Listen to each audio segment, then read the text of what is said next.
ಸತ್ಯ. ಸತ್ಯವೇ ಹೌದಾದ್ರೆ ಯಾಕೆ ಹೀಗೆ ಅಂದ್ರೆ ಮೊನ್ನೆ ದಿವಸ ಇದೇ ಮೊದಲ ಚಂದ್ರ ನಿನ್ನ ಸೆರಗಿಗೆ ಕೈಗೆ ಎಳೆಯುತ್ತ ಕಾಲಕ್ಕೆ ನಾನೇ ಬಂದು ನಿನ್ನ ಮಾನವನ ಪ್ರಾಣವನ್ನ ಕಾಯ್ದು ಬಳಿತೇನೆ. ಸರಿ, ಮರೆತು ಬಿಟ್ಟಿ ಅದನ್ನ.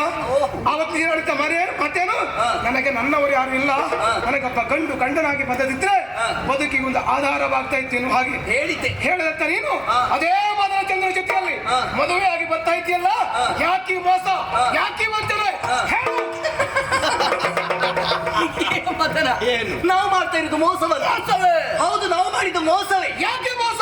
ಮೋಸ ಮಾಡಿದ್ದು ನಮ್ಮ ತಪ್ಪಲ್ಲ, ಮತ್ತೆ ಮೋಸ ಹೋದದ್ದು ನಿನ್ನ ತಪ್ಪು ಅಂತ ಹೇಳು. ಅಂದ್ರೆ ಈ ಪ್ರಪಂಚದಲ್ಲಿ ಎಲ್ಲಿವರೆಗೆ ಮೋಸ ಹೋಗುವವರು ಇರ್ತಾರೋ ಅಲ್ಲಿವರೆಗೆ ನಮ್ಮ ಹಾಗೆ ಮೋಸ ಮಾಡುವವರು ಇದ್ದೇ ಇರ್ತಾರೆ. ಅಂದ್ರೆ ಈ ಪುರಾಣವೇ ಆಗಿರ್ಲಿ, ಇತಿಹಾಸವೇ ಆಗಿರ್ಲಿ, ಚರಿತ್ರೆಯೇ ಆಗಿರ್ಲಿ, ಇದು ನಡೆದಿದಂತ ಹೇಳಿದ್ರೆ ಮೋಸದಿಂದಲೇ ಅಂತ ಹೇಳಬೇಕು. ಈ ಕೀಟವನ್ನು ತಿಂದು ಕಪ್ಪೆಯನ್ನು ತಿಂದು ಹಾವನ್ನು ತಿಂದು ಬದುಕುವಂತ ಗಿಡುಗ, ಆ ಗಿಡುಗನನ್ನೇ ಹಿಡಿಯುವುದಕ್ಕಾಗಿ ಹೊಂಚು ಹಾಕುತ್ತಿರುವಂತ ಬೇಟೆಗಾರರು ನಾವು ಬೀಸಿರುವಂತ ಬಲೆಗೆ ಬಿದ್ದಂತ ಮೀನು ನೀನಿದ್ಯಾ.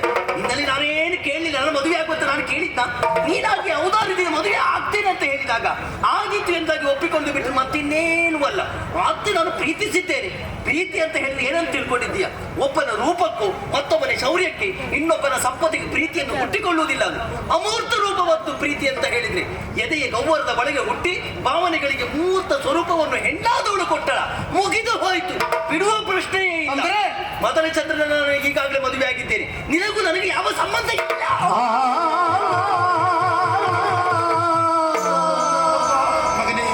ತಪ್ಪು ಮಾಡಿಬಿಟ್ಟನಪ್ಪ. ನೀವೇ ಹೇಳ್ತೀರಿ ಆ ಹೆಣ್ಣು ಯಾರು ಅಂತ ನಮಗೆ ಗೊತ್ತಿಲ್ಲ ಮಗನೇ.